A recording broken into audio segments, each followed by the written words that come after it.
človek alebo ten podnikateľ dozrel vtedy, keď si dokáže priznať, že niečo nevie. Že mnoho ľudí funguje len na náhodu, doslova do písmena. A ja si priznám, že ja si rád nechám poradiť, aj keď netvrdím, že to tak bolo vždy. Ty povedal, že ja sa nemám s kým o tom porozprávať a napadajú ma myšlienky, keď sa o tom bavíme, že aké sú tie riešenia, že to je niekedy, ak sa hovorí, že vypovedané šťastie, dvojnásobné šťastie, vypovedaný problém, polovičný problém. Ty sa vieš aj s kamarátmi porozprávať na pive, ale vieš, že keď to je kamarát z detstva, on je kuchár, no tak čo ti on poradí? Mňa skôr mrzí, že nedocenenie tej našej služby a tak ďalej, lebo sú tam veľké predsudky. Že tí decision makeri, tí majiteľe tých firiem a tak ďalej mnohokrát nás ako keby odmietajú a vôbec si nevedia predstaviť, že ako my môžeme byť prínosní a najväčší problém vnímajú v obchode. Áno, určite jednoznačne. Že nevedia uchopiť obchod, majú málo lídov, málo obchodu a tak ďalej, hej. Áno. A potom sa pýtam, my tu máme pre nich, že absolútne riešenie, ktoré im samozrejme, že nie z týždeň na týždeň, ale možno v priebehu nejakých 2-3 mesiacov dokáže doniesť, že výborné výsledky. Firmy, čo s nami robia dlho, tak sú brutálne spokojné a majú to omnoho efektívnejšie ako kedykoľvek predtým. Že my trháme rekordy každý rok napríklad v predaji, v úspešnosti, zlepšovaní kvality. My sme lepšie na tom ako ich interné call centrum, že z hľadiska produktivity práce, lebo nás porovnávať. Mnoho e-shopov by bolo skvelý partner, lebo veľakrát v tých malých e-shopoch to je ešte one-man show a on potrebuje na dovolenku, aj on má nejakú dostupnosť a chce vyriešiť deti a tak ďalej. Pre neho je lepšie, že keď to celé zverí nám. Ale pokiaľ niekto otvára ten biznis sám a je treba dobrý v nejakej veci, ja sám a potom není dobre urobená ani tá jeho vec a ani ten obchod. A voláš im za 3-4 dní, že tak čo, to, môžeme to podpísať, idem ja prvý, alebo vidíte, Juraj, že tá tvoja cena je strašne vysoká.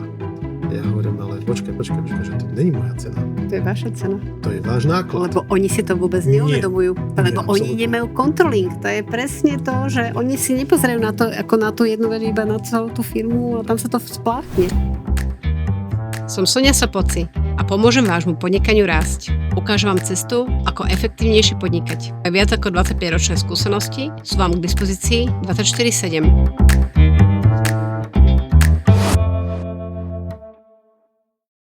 Takže dnes tu máme Juraja Baloga v našom podcaste z Credit Callu. Ja ťa tu vítam u nás. Ahoj, ďakujem veľmi pekne za pozvanie. A chcela som sa porozprávať o tom, že vlastne akou premenou vy ako firma vlastne prechádzate, lebo ja som pozerala na tie vaše výsledky za tých ostatných 9 rokov a myslím si, že klobúk dole. Tak ako prechádzame nejakou premenou. Ja by som to povedal, že my každé v nejakých 3 alebo 4-ročných cykloch prechádzame nejakou premenou. Ono to na tých hospodárskych výsledkoch je podľa mňa vidieť, že sme na takej, nehovorím, že úplne že húsekovej dráhe, lebo v zásade my sme s výnimkou možno jedného roku každý rok medziročne rástli, ale vždy prišlo k nejakej zmene. No a čo môžem povedať momentálne, že čo momentálne riešime a čo je tak akože najväčšia výzva naša, tak je zvyšovanie automatizácie alebo zvyšovanie alebo presadzovanie sa skôr, tak by som to asi povedal, lepšie umelej inteligencii do toho našeho biznisu, kde ja tvrdím, že ten, kto nepôjde z dobou a nebude využívať umelú inteligenciu na svoje podnikanie, tak skôr alebo neskôr na to vo finále doplatí. Takže naša nejaká najväčšia výzva aktuálne je taká, že ako my vieme umelú inteligenciu využiť v tých našich službách, ktoré my poskytujeme. Dobre, keď si už s tým začal, aké služby ponúkate, lebo už z toho názvu Credit Call, ja tam trošičku počujem to slovo call, možno to aj evokuje, že čo vlastne robíte, tak skús povedať, že čo je to ten váš main business? Tak ten názov, áno, napovedá čiastočne, čo by sme mali robiť. Ono to je taká, že výhoda v nevýhode, že ľudia si vás vedia relatívne rýchlo keby identifikovať. Otázka je, či je dobre byť akože vzhľadom k renome celého odvetvia byť zakotvený v tejto oblasti alebo v tomto segmente. Ale to, čo robíme, tak my máme firmu rozdelenú do 4 divízií a ja to poviem, že veľmi zjednodušene, že tá naša prvá divízia je takzvaná, my sme v zásade externý obchodník pre firmy. To znamená, že buď my dohadujeme nejaké stretnutia pre obchodníkov, alebo dohadujeme obchodné lídy, alebo robíme predaj cez telefón, čiže sme ako keby externé obchodné oddelenie, v tomto zmysle, ako som povedal. Potom máme druhú divíziu, to je, nazveme to, že externé zákaznícke centrum, to sú všetky tie tzv. Inboundové typy hovorov, ale nielen hovorov, ale aj telefonátov, e-mailov, chatov, spracovania sociálnych sietí a podobne. A v zásade sme že externé zákaznícke centrum. A potom máme ďalšie dve divízie. Je tam divízia tzv. Prieskumu trhu, to voláme. My ale nie sme prieskumná agentúra, my zbierame dáta pre prieskumné agentúry alebo pre veľké firmy, ktoré si potom dokážu tie dáta vyhodnotiť sami. Dokonca oni si robia prípravu tých otázok. Ten rozdiel je v tom, že my to robíme len telefonicky, ten prieskum. A spravidla napríklad B2B prieskum, čiže medzi firmami sa inak ako telefonicky asi nedá, alebo inak, že efektívne inak ako telefonicky sa urobiť nedajú. No a posledná divízia manažmentu pohľadávok, to znamená, že my sme nejaké, nazvime to, že externé workoutové oddelenie, keď môžem byť taký, že cudzojazyčný to nazvime. A znamená to v zásade, že my sme oddelenie, ktoré, alebo čas finančné oddelenie, ktoré má za úlohu na to, alebo dohliada na to, aby boli faktúry zaplatené na čas. Takže vymáhanie pohľadávok. Čiže v zásade v preklade vymáhanie pohľadávok škaredé povedané. Áno, veľa ľudí si predstaví, idem odzadu pri vymáhaní pohľadávok takých tých hrubokakých pánov, ktorí v tých 90. rokoch chodili, ale ja viem o tom, že je to u vás úplne inak, lebo ja som bola pri tom, ako vaša kolegynka v Bratislave, keď som ja čakala na stretnutie s tebou, vlastne dohovárala so zákazníkom, myslím, že to bol pre jedného telekomunikačného operátora, lebo nemal zaplatenú faktúru a dohadovala s ním splátkový kalendár a bolo to veľmi príjemný telefonát a bolo to veľmi príjemné. Tak povedz niečo o tých vymáhaní pohľadávok. Áno, tak podľa mňa vymáhanie pohľadávok sa si väčšina ľudí relatívne vie rýchlo predstaviť, čo to asi znamená. V zásade sa jedná o to, že ak ti niekto nezaplatí, tak nejaký proces nastavený vo firme, ktorý by mal zabezpečiť to, aby tá pohľadávka bola zaplatená. Väčšina firiem má také nejaké veľmi jednoduché veci, že pošle SMS-ku, pošle sa nejaký mail, možno nejaký list a tak ďalej. A my do toho ešte okrem týchto vecí doplňame telefonát. Výhoda je tá, že my to vieme robiť ešte v mene toho klienta, takže ten jeho zákazník, ten dlžník ani netuší, že mu volá externá firma. A áno, v úvode je to relatívne príjemné, ono potom, keď sú to veci, že ten človek to nedodržuje, tak potom to už je nepríjemné, alebo tí ľudia sú akože omnoho asertívnejší, to nazvime. No ale čo je dôležité, že my okrem toho vymáhania pohľadávok tých vecí, čo som povedal, samozrejme, že to má nejaké postupy, procesy, ktoré si my sledujeme, že čo má akú efektivitu a úspešnosť. Tak my to máme sofistikovanejšie veci typu, že my za tých klientov vieme posielať alebo generovať už rovno faktúry. Čiže nemáš starosť s tým, že musíš vystavať faktúry, my ich za teba vystavíme, odošleme napríklad. Hej? A to je jedno, že či mailom alebo poštou, to je úplne irrelevantné a zároveň potom hneď dohliadame na to, či tá faktúra bola zaplatená. A keď náhodou nebola, tak toho dlžníka samozrejme naháňame.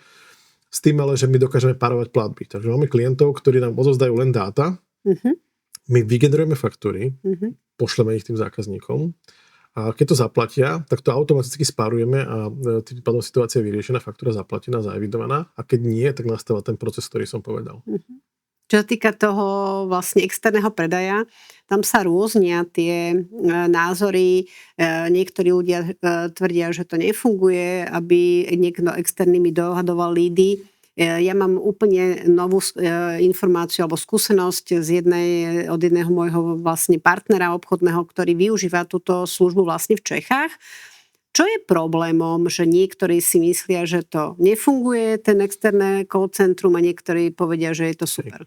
Tak takto, no podľa mňa, že prvý predsudok je, že call centrum, hej, že keď niekto povie call centrum, tak si predstaví, že otravného chlapika alebo ženskú, ktorá ti predáva bambusové ponožky, v tom horšom prípade, v tom lepšom je to nejaký telefónny paušal, dajme tomu.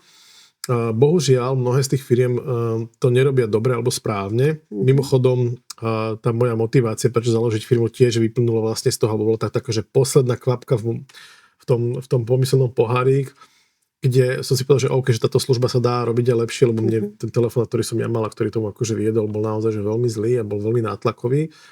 A čo len chcem povedať je, že treba tie firmy podľa mňa rozlišovať, to je prvá vec. Ktoré firmy a druhá, teraz myslím tie, ktoré to robia, ale ja chcem povedať, že ono to veľakrát nie je ani chyba tých firiem, ktoré robia ten externý predaj, alebo teda nazvime toto call centrum. Ono to je častokrát chyba aj toho zadávateľa. Lebo o čo sa tam vlastne deje, že ten zadávateľ veľakrát ako keby nepočúva tú profesionálnu firmu, dajme tomu to call centrum a chce to urobiť čo najlacnejšie alebo čo najrýchlejšie a tak ďalej, že vy ako keby z toho procesu na prípravu školenia a tak ďalej vypadávajú niektoré veci. Hej? To je prvá vec. Druhá vec je, že mnohokrát tie firmy, ich jediné čo zaujíma, že nejaký relatívne rýchly výsledok, lebo potrebujú naplniť nejaký plán. Že idú na to akože prvoplánovo a potom, čo sa ale samozrejme deje, je, že ty, keď to zle telefonuješ a máš nejakú zákaznícku bázu, alebo kľudne, keby si volal na tzv. Vygenerované čísla, tak čo sa ti bude diať, keď to budeš robiť zle? No ľudia ťa prestanú odmietať. Hej? Ale čo chcem povedať ja, že ja tiež sa samozrejme stretávam s tým a hlavne tí ľudia, ktorí rozhodujú o tej našej spoločnej spolupráci, častokrát povedia, že pre Boha živého, že ja nechcem otravovať svojich zákazníkov. Áno. Podľa mňa to je úplne zlý názor a poviem aj prečo, lebo ľudia si myslia, alebo títo decision makeri to nazvime si myslia, že keď ich ako keby on dvihne telefón a tým, že je rozlietaný a tak ďalej a nemá čas a odmieta týchto ľudí, že všetky tie telefónaty a na neho projekty sa tak budú diať. Presne tak. Lenže štatistiky hovoria, že úplne niečo iné. Hej, že my dlhodobé štatistiky máme urobené tak, že my keď napríklad zavoláme, že 1000 ľuďom, tak 800 až 950, čiže 80 až 95% ľudí nám ten telefón dvihne. Samozrejme nie na prvýkrát, my urobíme niekoľko pokusov. Čiže to je prvá vec, že už máme relatívne vysokú dovolateľnosť. Ide o B2C alebo B2B segment? A teraz som hovoril B2C, ale B2B je to veľmi podobné. O niečo to je samozrejme nižšie, ale nie je tam veľký rozdiel. Rozdiel je iba v jednej veci, že či voláš existujúcim zákazníkom alebo novým.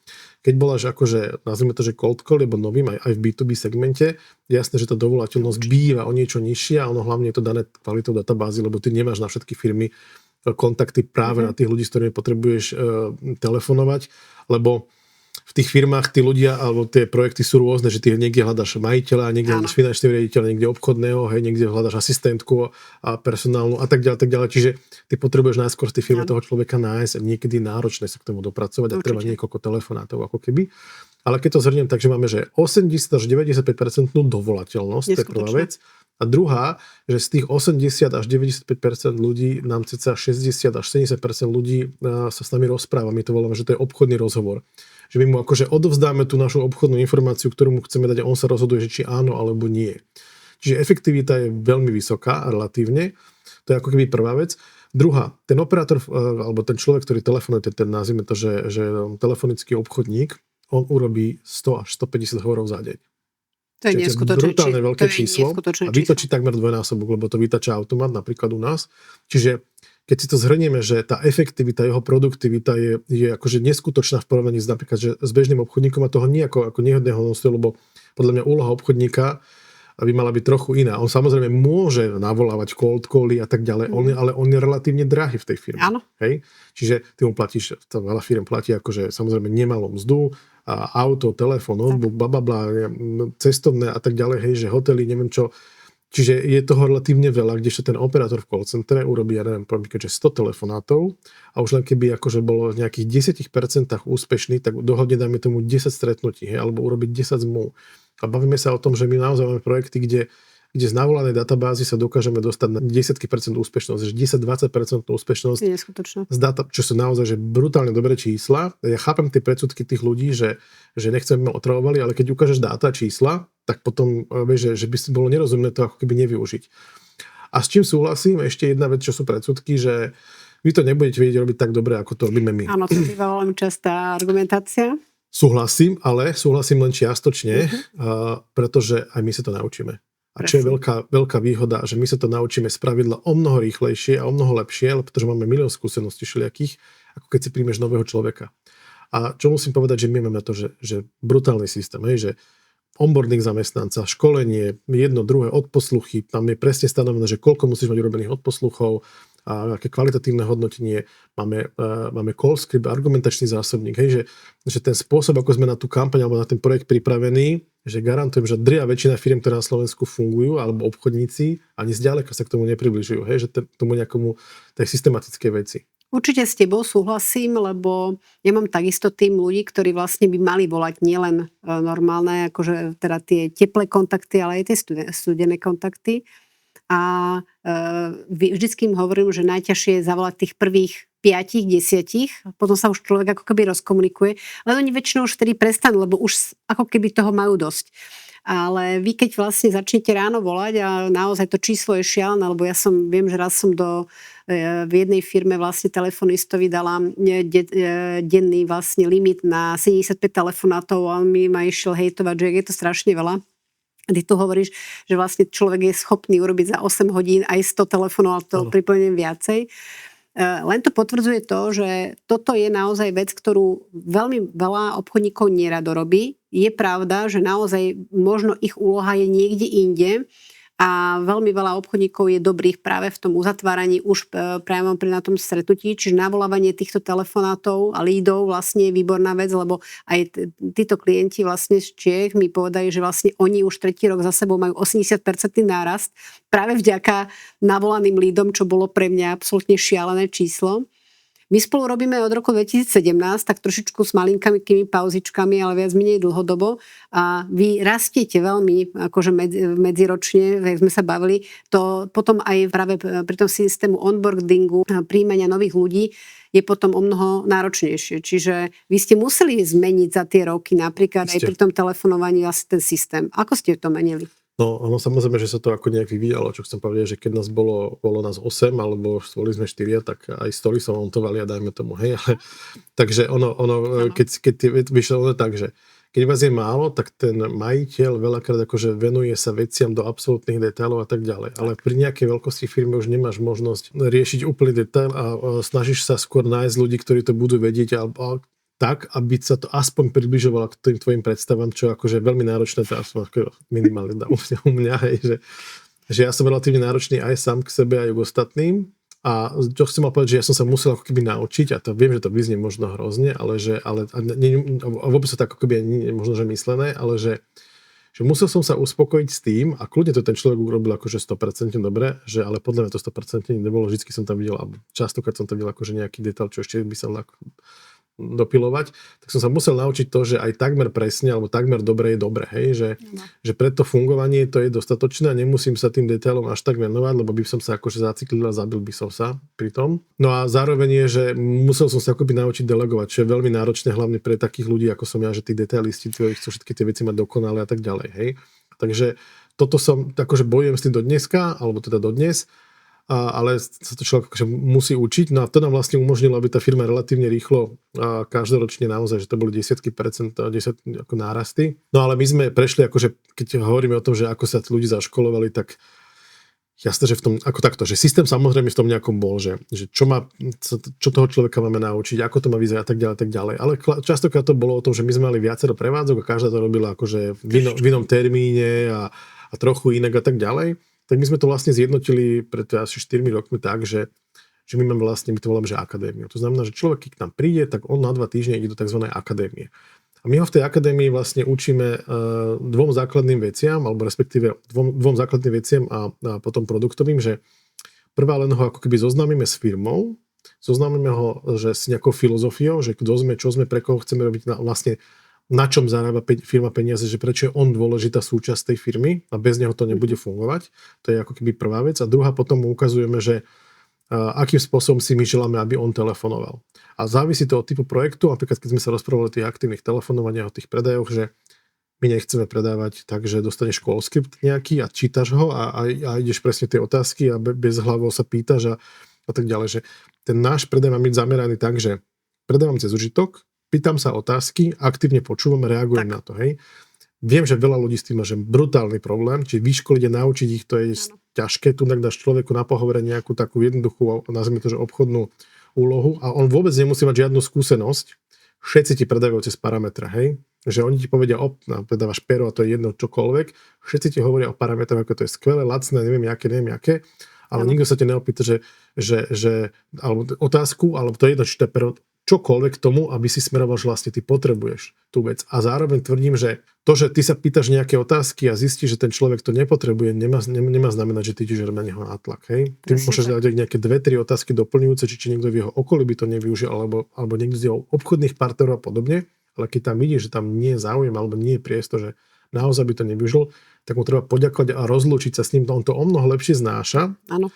Ako to, keď na neho naozaj že tlačíš a jediné, čo tým vytváraš, je odpor voči tvojej firme. Hej. To je jedna vec aj voči tomu odvetiu, preto asi má takú úplne dobrú kredibilitu. On sa hovorí, vlastne Baťa povedal, že keď chceš naháňať peniaze, tak nikdy ich nedostihneš a keď budeš vlastne ľuďom slúžiť, tak nikdy neutečeš pred peniazmi. A je to aj vidieť v tej firme, že vy máte relatívne veľmi veľkú časť ľudí, ktorí sú dlhodobo u vás zamestnaní. Vlastne my sa o tom aj minule bavili, že váš problém je, že keď niekto príde, tak buď rýchlo odíde, alebo tam vlastne už je dlhodobo, čo je vlastne super, lebo tým pádom vlastne tí ľudia naozaj, teraz máme vlastne na jeseň 2 návraty vlastne z materských, čo bolo vlastne úžasné, že vlastne baby sa naozaj vrátili po materskej a sú to úplne iní ľudia, ako keď odchádzali, že to je zaujímavé tiež, že vlastne jak ich to zmenilo, to materstvo. Tie baby aj dostali iné pozície, povedzme si. No ale ja by som sa vrátila ešte k tým ďalším 2 vlastne službám a to sú tzv. Teambouty, čiže vlastne nejaké to zákaznícke centrum, nejaká tá recepcia, alebo jak by sa to nazvala, ten back office tej firmy. Tam vidím ja problém, keby som ja si to chcela objednať, ako vy môžete vedieť, čo ten človek má povedať, lebo keď niečo predávam, tak je to relatívne jednoduché, v tom zmysle, že viem tie parametre, tie užetka, viem to. Ale raz ten človek volá kvôli tomu, že sa mu stratil balík, raz volá kvôli tomu, že chce zmeniť objednávku a tých vecí môže byť strašne veľa. Ako to riešite potom?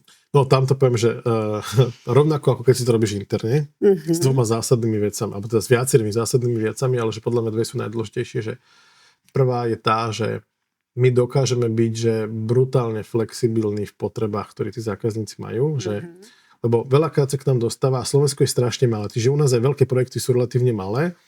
A ja to asi opíšem na takej situácii, čo sme riešili s jedným klientom a on sa mňa pýtal, že Juraj, že čo si myslíš, že prečo vlastne my potrebujeme externé call center? Že my sme obrovská firma, že my by sme si to mohli ako keby dovoliť. A samozrejme, že je u nás nejaký tlak na náklady, blablabla. Áno, ale že u vás podľa mňa je problém ten, že u vás je jeden málo a 2 sú veľa. Hej, že mám jedného človeka, ale on lebo taký je počet hovorov alebo nejakých e-mailov alebo tej zákazníckej komunikácie smerom do firmy, že jeden človek by to zvládol. Lenže on môže ochorieť, on potrebuje ísť na dovolenku, on potrebuje ísť lekárovi a tak ďalej, hej, že sú rôzne životné situácie, takže musí mať minimálne 2 zastupiteľných. Áno. A im sa bežne stávalo, hlavne v lete, že jeden išiel na dovolenku, druhý ochorel, alebo museli ísť akutne s dieťaťom akože k doktoru. Hej, že a teraz čo v tej situácii ideme robiť? Tak si tam musel akože manažer postaviť na infolinku. Hej, a to bavíme sa, že na obrovskej firme, ktorá nemá akože tú potrebu tých zákazníkov, alebo tie potreby tých zákazníkov nie sú, že desiatky tisíc, ale sú, dajme tomu, stovky, alebo 1500, 2000 mesačne. No a pre takéto situácie my sme úplne ideálny partner. Čiže prvá vec je extrémne, že flexibilita. Hej. Druhá vec je, že dokážeme byť podľa mňa, že o mnoho produktívnejší. A v tomto zmysle, že bez urážky to myslím, že my toho človeka dokážeme takzvané lepšie utilizovať. Že ak on nemá úlohy a nemá čo robiť, hej, v úvodzovkách, my ho vieme použiť na úplne iný typ projektu pre úplne iného klienta. A čo je výhoda pre toho nášho zadávateľa, toho klienta, že on platí, dajme tomu, len za nejaké interakcie, ale on si len platí nejaký paušal, kde má nejaký počet interakcií, hej, čiže on neplatí za to, že tam ľudia sedia a nudia sa, pozerajú do stropu alebo niečo podobné, hej, čiže to je druhá vec. No ale že ako ich školíme, no, rovnako ako keď k tebe nastúpi nový zamestnanec, tak ty ho potrebuješ nejakým spôsobom zaškoliť, ty potrebuješ mať nejaké hej, on má nejaké povinné školenie, je BOZP, blablabla, ochrana osobných údajov, neviem čo, že milión tých vecí, čo potrebuješ ako keby splniť zákonne. Potrebujeme zaškolenie. No a rovnakým spôsobom to urobíš s nami. Ale výhoda je tá, že iba raz. Hej? Toto je to, čo je taký benefit, že ty to naučíš nášho supervízora, naučíš to x ďalších ľudí jedenkrát, hej. My ťa, podľa mňa, akože úprimne, že my veľakrát prídeme na veci, že a toto ako, toto hen takto a toto prečo nemáte, že my s tým klientom urobíme tie procesy, nastavíme tie školenia a tak ďalej. Ale čo chcem povedať, že ak to niekto nemá dobre urobené a bavíme sa naozaj, že o veľkých firmách, že to niekedy je čistý prúser a bez urážky, že normálne si človek že pozerá akože do blba a hovorí si, že jak táto firma môže byť vôbec úspešná, keď takto im funguje zákaznícky servis a bez randy a potom máš firmy také, že ti pripravia tie materiály a pripravia ťa tak a vyškolia, že je to brutálne dobre. Ale háda, čo sa samozrejme deje. Tí, čo ťa zle zaškolia, potom majú na teba. Toto ste nevedeli, toto ste zle urobili, toto neviem čo. Ale hovorím, nám to nikto nepovedal, nám to nikto neukázal. Ja si pamätám situácie, že no toto tam nezaznačujete. Naši babi hovorili, že my tam takú možnosť, nám to nikto nepovedal a my tam takú možnosť v tom systéme ale nemáme. No ukážte, ja vám to ukážem. No tak, aha, vy to tam fakt nemáte. Hej, že tie veľké firmy mnohokrát, ale hlavne bolo to, alebo je to dané podľa mňa aj tým, že niektoré z tých firm tiež relatívne rýchlo narástli, hej, a tie procesy si nespísali, alebo tie postupy. Keď sa chceš hnevať, v prvom rade sa musíš ako keby hnevať na seba, že si tú informáciu neodovzdal. To je prvá vec. A druhá vec je, že mi sa u jednej veľkej firmy zase páčilo, že áno, vaši ľudia to nevedeli, alebo nevedia, lenže otázka, či my sme ich to správne zaškolili, a či sme ich to vôbec zaškolili, a že keď sme ich to zaškolili, či sme si overili, že to vedia.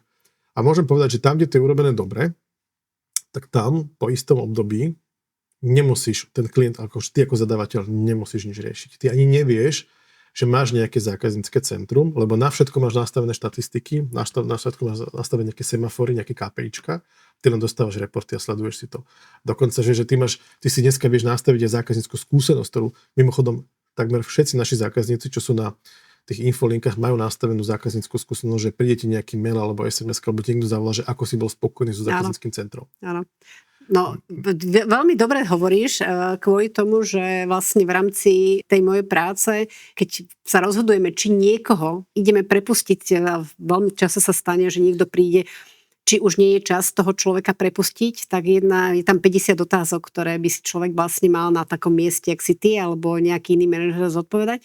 A hádaj, ktorá je prvá otázka. Bol ten človek dobre zaškolený, bolo mu vôbec povedané, čo má robiť a čo má byť na konci, lebo my veľakrát ľudí učíme, že majú pracovať. Ale my nechceme, aby pracovali. My chceme, aby produkovali. A to je veľký rozdiel. A to je to, čo ty spomínal, že vlastne tým, že vy ste externé call centrum, že ste vlastne na vás sa inak pozerajú ako na nejakého interného dodavateľa, lebo interný dodavateľ, to je tá Anička, čo tam sedí na tej recepcii, tak od nej chceme, aby tam sedela, aby si tam tých 8 hodín odsedela a možno prezentovala tú svoju prácu, ale predpokladám, u vás sú tie KPIčka na každej jednej pozícii a vlastne sa to priebežne vyhodnocuje s tým, že viem, že ešte sa aj odpočúvajú tie vaše hovory, čiže vlastne klient sa vie späť k tomu vrátiť. My sme že absolútne transparentní. Akože vieš, že aj tá výhoda, to je jedno, že či to je odchádzajúce hovory, alebo nazvime to, že tá obchodná stránka firmy, alebo tie inboundové hovory, zákaznícke centrá, alebo tie ostatné divízie, všetky veci sú u nás nahrávané, všetky sú zaznačované, my máme informáciu o každom jednom kliknutí každého zamestnanca, my presne vieme, že čo v danej chvíli kde robil, takže vieme si tie veci ako keby vyhodnocovať, čo akože pri všetkej úcte málo takých odvetví na Slovensku, alebo vo všeobecnosti, že segmentov, kde sa to dá, možno, že výroba je pod tomu akože že veľmi podobná, hej. A preto my nie sme výroba, ale veľmi sa aj v niektorých veciach akoby podobáme v niektorých tých veciach. No ale čo chcem povedať, že my sme veľmi transparentní. Takže naši zákazníci majú prístup k online nahrávkam. Oni majú prístup k všetkým mailom, ktoré my odošleme v ich mene a tak ďalej. My si s nimi odkomunikujeme, pripravíme call scripty, alebo teda formu, ako máme telefonovať. A argumentačné zásobníky. Alebo potom templatey na e-maily alebo formu, ako chceme, dajme tomu odpovedať na sociálnych sieťach, hej, že my špeciálne vyberáme ľudí, ktorí môžu napríklad, že sú výborní ľudia, ktorí vedia komunikovať a majú problém s gramatikou. Áno. To sa bohužiaľ akože stáva, hej, že môže byť, ja som mala tiež takú skúsenosť, že som mala... Ale to ľudia môžu mať aj objektívne, že máme brutálneho, viacerí ľudia, že v telefonáte sú, že úžasní, ale nemôžeš im dať, lebo majú dyslexiu, nemôžeš im dať proste písať maily, hej? Takže ten tým ľudí ako keby potom vysklada, že podľa toho, že na aký typ projektu sa kto hodí. A sú ľudia, ktorí zvládnu robiť 2, 3, 5, ja neviem koľko projektov v rámci, ja neviem, mesiaca alebo 2, že ich vieš prestriedať, že naozaj sa vedia prepnúť, aj či to je odchádzajúci hovor, prichádzajúci, alebo na prieskum a tak ďalej. A sú ľudia, ktorí naozaj zvládnu len jednu tú časť. A ty si tých ľudí podľa toho samozrejme vyberáš a tie projekty sú samozrejme nastavené tak, aby títo ľudia zvládali. No a okrem toho my všetky veci sledujeme na štatistikách a výsledkoch. Takže máme semafory, máme hodnotenia, máme denné ranné štarty. Dobré, a tí ľudia potom, keď sú takto, ako keby tak pod takým drobnohľadom, ako to zvládajú, lebo práve taká tá, by som povedala, že je taká nová generácia, ktorá nám prichádza, ktorá je veľmi ťažko kontrolovateľná, alebo sa hovorí, že je ťažko kontrolovateľná. Ja mám skúsenosti aj pozitívne, aj negatívne. Oni nie sú, že ťažko kontrolovateľní, že ja tam vnímam ten ich ako keby, nazvime to, že tie najnovšie dve generácie, že trošku iný rozmer, že oni sú, že o mnoho menej pozorní. Takže ja sa priznám, že my sme aj zmenili, čo máme, napríklad my máme, že interný intranet, kde máme všetky projekty popísané, všetky školiace materiály a tak ďalej, že keď nikto na čo nevie, tak on si aj počas telefónu to bude vyhľadávať v tom. Hej. Teraz robíme do momentu, že to bude vedieť obsluhovať akože schopná nejaké naša vnútorná AI, ale to ešte bude akože nejaké 2-3, možno že mesiace trvať. No ale čo chcem povedať je, že my sme museli skrátiť školenia, my sme museli zjednodušiť, my sme to museli viacej vizualizovať, lebo ich pozornosť, vieš, ak si swipe na tom telefóne, tak ich pozornosť je o mnoho menšia. Ne? Zároveň, čo zistujeme, že ich, hľadám slušné slova, ale že, a nemyslím to samozrejme zlom, bohužiaľ to je tak, že že ich uvažovanie v súvislostiach Áno. je o mnoho náročnejšie ako napríklad naša alebo moja generácia. Hej?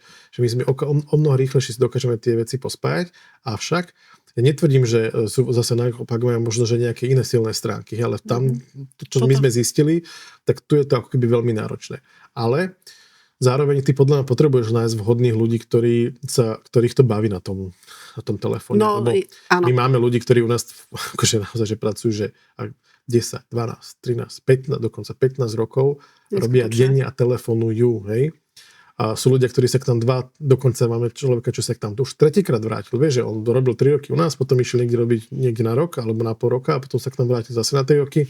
Potom si povedal, že OK, že už mi stačilo, tak idem zase niekde inde a zase sa vrátil. Hej, že a takýchto akože storiek, že tí ľudia sa k nám vrátili, máme akože niekoľko. Hej, takže potrebuješ nájsť aj vhodných ľudí, ktorých tá práca bude naplňať a baviť, alebo ktorých okolnosti životnej im vyhovujú, že môžu napríklad robiť v call centre. Áno, lebo ja viem o tom, že veľmi veľa vašich zamestnancov vlastne nerobí na full time, že sú to naozaj také, že je to čiastočné úväzky, čo je vlastne problém v niektorých iných povolaniach, čiže vy to viete vyskladať, že máte aj takýto, že máte tam ľudí, ktorí majú treba nejaké postihnutia, ktoré vlastne im obmedzuje ich v tom, aby vlastne niekde pracovali. My sme podľa mňa že vhodný, že pre 3 cieľové skupiny čiastočne. Nehovorím, že všade ako takto, že na všetky projekty je to vhodné, ale vieš, že mnohokrát sú to, že matky s deťmi, ktoré potrebujú čiastočný úväzok, lebo škôlka skončí o 4:00.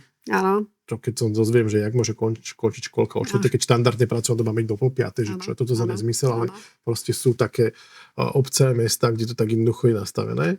Potom sme podľa mňa vhodní pre ľudí, ktorí sú nejak postihnutí telesne, najčastejšie teda, hej, že nejaké obmedzenia. Áno, majú nejaké obmedzenie, že nemôžu stáť, alebo vieš, že proste to je akože ďalšia strana z veci a zároveň máme benefit ľudí, pre ktorí dajme tomu, že potrebujú byť doma, hej, že dokážeme ľuďom dať čiastočný alebo úplný home office.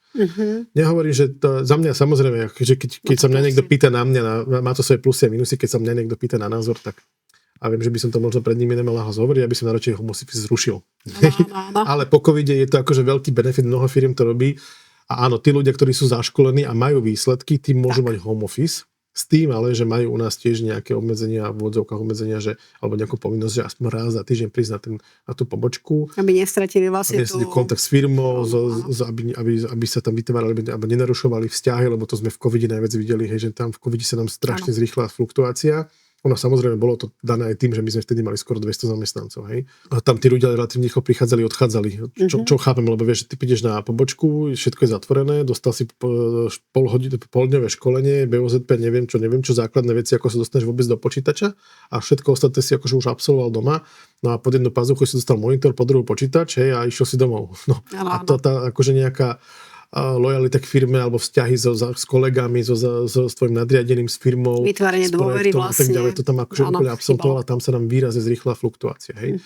Takže, čiže ja za mňa preto nemám akože moc rád home office, keď mám pravdu povedať, dokonca ja by som mohol samozrejme väčšinu času možno, že z týždňa tráviť doma, ale ja neviem doma akože sám fungovať. Ale sú ľudia, ktorí vedia perfektne doma fungovať. Hej, takže každému sa snažíme ako keby výjsť v ústretí je to, že na aký typ projektu sa hodí, či viacej doma, alebo či viacej v práci, lebo sú ľudia, ktorí chodia len do práce a majú možnosť zobrať si home office. Ale proste oni sa doma nevedia sústrediť, alebo nemajú na to podmienky, lebo aj tie podmienky nejaké musíš mať, vieš, že to není, že budem robiť z home office a budem v kuchyni doma telefonovať, keď tam bude polka mojej domácnosti, hej, alebo mám tam psa a tak ďalej, že ty musíš mať nejaké náležitosti, že internet a samostatnú izbu a ty spracúvaš nejaké informácie, čiže aj doma musíš zamykať počítač, keď nie si sám, hej, že proste, že máme nejaké poučenia pre tých zamestnancov, ktorí fungujú na tom home office, ktoré dajme tomu od nich vyžadujeme. Ja som sa práve chcela opýtať na tú, vlastne keď sú tie home office, že či máte nejakým spôsobom zabezpečené, aby sa tie dáta nejakým nezneužili, lebo máme tu aj NIS 2, máme tu ISO 26000, ktoré hovorí o nejakej kyberbezpečnosti a vlastne GDPR vlastne v rámci osobných údajov, lebo vy spracovávate osobné údaje. Áno, aj. Ten človek, keď príde, tak jedna z povinných školení je GDPR, alebo o ochrane osobných údajov. Že ako zamykať počítač, čo posielať, čo neposielať a tak ďalej. Plus máš nejaké obmedzenia, ktoré ti už nedovolia, že ten človek nemá prístup k všetkým dátam, on má len prístup k dátam alebo k človeku, s ktorým práve pracuje. Čiže on nevie si stiahnuť. Jasné, čo by teoreticky vedel, že on keď za deň spracuje 100 ľudí, tak on si vie to telefónne číslo opísať, on si to vie odfotiť a tak ďalej. To vedel by takýmto spôsobom zneužiť tie dáta, Lenže toto isté vie urobiť aj človek, či je zamestnanec v banke, poisťovník, kdekoľvek inde to vie urobiť, máš obchodníka, stiahne databázu, pošle ju konkurentovi a tak ďalej. Čiže my sa snažíme tí ľudí vyzdelávať, že čo môžu, čo nemôžu robiť. Samozrejme, že to je striktne zakázané. Zároveň vysvetľujeme, že my keď sme ich poučili a oni to zneužijú, ak sa nastane situácia a nejaký prúser a nejaká pokuta, celé to ide za nimi. Lebo ty ako firma si splnil tie náležitosti, ktoré si mal urobiť. Takže samozrejme, že to nikto iný neskúša. Ale čo chcem povedať je, že ak by bola nejaká kombinácia ľudí, tak my vieme sa dopatrať, že kto si otvoril tie karty. Alebo kto mal kombináciu týchto klientov k dispozícii, my nevieme, že to bol. Že ak by náhodou došlo k nejakému zneužitiu, ale vieš, že my 20 rokov fungujeme s bankami, poisťovným, telko, energofirmami a tak ďalej, že musím zaklopať, že nám sa akože doteraz, že nič takéto nestalo, hej. Áno, tá ochrana osobných údajov, že u nás je veľká téma, lebo je to veľmi dôležité, ale čo chcem povedať, že keď sa menil ten GDPR zákon, my sme tiež urobili interné opatrenia, akože vo firme urobili sa o mnoho striktnejšie nastavenia, oprávnenia a tak ďalej a zároveň ako náhle skončí projekt alebo kampaň, my čakáme na potvrdenie od klienta, tam je nejaké časové hľadisko, každý ten partner to má nastavené a automaticky sa tie dáta mážu. Hej, že keby náhodou niekto zabudol ich zmazať, tak oni sa po nejakom čase že automaticky zmážu, aby sme ich ako keby u seba nedržali. Hej. Takže... Aby sme spomenuli vlastne tú poslednú vlastnú časť, ktorú máte, aby sme to nezabudli, tak to je vlastne sú prieskumy. Veľa ľudí nechce odpovedať, hlavne keď chodia vlastne v rámci tých nákupných centier. Ako je to v telefonických prieskumoch? Alebo prečo sú prieskumy vlastne, lebo sú veľmi dôležité tie prieskumy. Takto, no, že vieš, že napríklad ja som v živote nezažil, že by mňa niekto v nákupnom centre zastavil a chcel do mňa nejaký prieskum. To sa mi v živote nestalo. To vážne? Nie, a nikdy sa mi to nestalo. Čiže asi sú tie face-to-face, to nazvieme, alebo tie osobné formy dotazníkov, ale mi sa to nikdy nestalo. Ale čo chcem povedať je, že no viete, že ak chceme, aby sa čokoľvek zmenilo, alebo a mám zrazu tú možnosť sa vyjadriť, tak pri všetkej úcte nezmysel, aby som sa ja k tomu nevyjadroval. Že máš teraz tú možnosť, tak sa prosím te vyjadri, lebo ten, kto ten prieskum robí, ho robí za nejakým účelom a on úprimne, objektívne chce vedieť tie informácie, aby sa podľa nich mohol zmeniť. Takže, a to sa teraz samozrejme týka, jedna vec sú prirodzene nejaké politické prieskumy, tam je nevýhoda tá, že politici mnohí začali hejtovať prieskumy a sú zmanipulované, neviem čo. Ano. Môžem vám garantovať, že nie sú, pretože my robíme ten ZDBR. My vidíme potom, že čo sa zverejňuje v tých médiách, v tých denníkoch a v tých... A sedí to. A sedí to, hej. Čiže to je prvá vec, že nikto to nemanipuluje. A potom prečo sú také veľké rozdiely medzi vlastne tými agentúrami, alebo aj, dobre, majú inú vzorku, ale aj medzi vlastne, keď sú volebné prieskumy, lebo tam by ty potrebuješ rozlišovať dve veci, áno. Verím takto, že niekedy tie prieskumné agentúry majú pošramotenú povesť, že vieš, že zrazu pred voľbami, keď sa teda bavíme o politických prieskumoch, tak vám tu vyrastú nejaké agentúry, hej, všelijaké. Podľa mňa týchto treba hodiť do koša a treba si pozerať firmy, ktoré tu sú renomované a robia to, že dlhodobo desiatky rokov, hej. Takže to je prvá základná vec. Druhá vec, že tie rozdiely medzi tými prieskumami, niekto povie, však tam bol 2% rozdiel, lenže 2% rozdiely sú v zásade forma v rámci štatistickej odchýlky. Čiže ten výsledok, že či je 8 alebo 10, je v zásade rovnaký. Hej? A to viem, že mnoho ľudí povie, že to je veľký rozdiel. Nie, ten, kto sa rozumie trošku matematike a štatistiky, vie, že to je v zásade to isté. Hej? A tie rozdiely za mňa nie sú veľké. Bývali veľké práve na týchto všelijakých týchto malých alebo pofiderných firmách, ktoré hovorím vzniknú tesne pred voľbami a snažia sa doslova manipulovať tou mienkou. Čiže treba sledovať za mňa renomované agentúry, to je ako keby prvá vec. No a druhá vec, že nie sú to len politické prieskumy, tí ľudia mnohé vnímajú, ale o mnoho viac robí tých marketingových. Čiže ty, keď začínaš alebo prichádzaš s nejakým tovarom alebo službou alebo vstupuješ na nejaký nový trh, tak podľa mňa, že tvoja psia povinnosť by malo byť si urobiť nejaký relevantný prieskum. Lebo, a to mimochodom, to nerobia len, že malé alebo menšie firmy chybu, že niečo ako keby zle si pripravia, to robia aj veľké renomované firmy, že podcenia častokrát túto prípravnú fázu a potom sa deje to, že obchod hnevá sa, že bože, to aké ste nám dali plány, že to kto takto vymyslel, že toto v živote my nesplníme, lebo niekto im nastavil nejaké obchodné plány. A tam zadokriče marketing, vy ste neschopní, lebo my sme to namerali v prieskume a malo by to byť takto. No a potom je to o tom, že akou formou si ten prieskum robil, aká agentúra ti to robila a či si to správne interpretoval. Ale naša úloha je veľmi jednoduchá. naša úloha je len zozbierať dáta. My ich samozrejme vieme vyhodnotiť, ale my to nerobíme, my to vyhodnotenie robíme, ak teda, tak máme na to partnerov, ktorí sú odborníci v daných témach, ktorých si podľa mňa treba nájsť. A on ti ten prieskum ti vie vyhodnotiť, ale hlavne ty potrebuješ, nie že vyhodnotiť ho, ty ho potrebuješ potom aj správne interpretovať. Tak. A to je tá kľúčová vec, že potrebuješ tam mať odborníka v téme, lebo tebe môžu výsť nejaké, typu, že toto je úplná blbosť, to sa mi nezdá, lenže tá vec, ktorá sa ti nezdá, môže mať súvisť s nejakými ďalšími 3 vecami, môže súvisieť so sezónnosťou, a s akciou konkurencie, akože s milión rôznymi vecami. Čiže ja keby som mohol odporúčiť firmám, že naozaj, že ja viem, že niekto povie, že to je veľa peniazy a tak ďalej, lenže ty možno, že minieš 2000 eur za prieskum, teraz vymýšľam si číslo, alebo aj 10 000, ale môžeš ušetriť pri tých 2000 možno 50 a pri tých 10 možno 500 000 eur, len preto, lebo si zle urobil nejaké mapovanie trhu. Hej? Je to, úplne s tebou súhlasím, lebo vlastne keď si zoberieme proces obchodného vlastne oddelenia, tak na začiatku je samozrejme nejaká databáza a hneď za tým by mali byť prieskumy a až potom by malo byť vlastne plánovanie nejakých marketingových aktivít, lebo pokiaľ ja ten prieskum nemám, tak pri tom marketingu fungujeme na štýlom brokovnice, že niekoho to možno zasiahne a otázka je, že aký bude ten výsledok.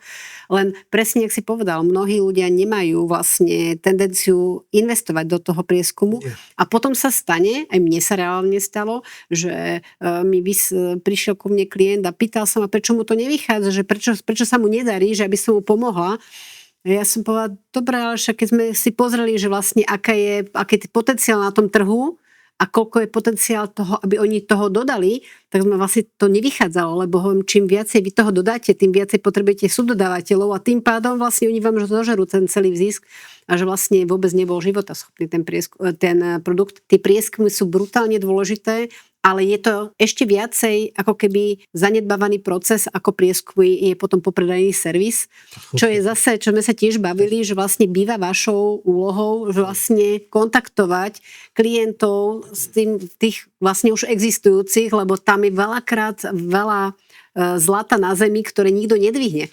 No to chcem povedať, že toto napríklad riešim momentálne, že naozaj, že aj s veľkými firmami, nielen so stredne veľkými malými, ale s veľkými firmami, kde mnohé z tých firiem vnímajú to, že zavolám svojmu zákazníkovi, že ho otravujem, čo je podľa mňa prvá chyba, lebo ty sa ho vieš opýtať, že či teda mu vyhovuje ten telefonát, alebo nie, tak on ťa slušne odmietne, on povie, dobre, že a v budúcnosti ti môžem zavolať? Áno, nie, keď povie nie, už ho nemusíš kontaktovať, asi vybavený.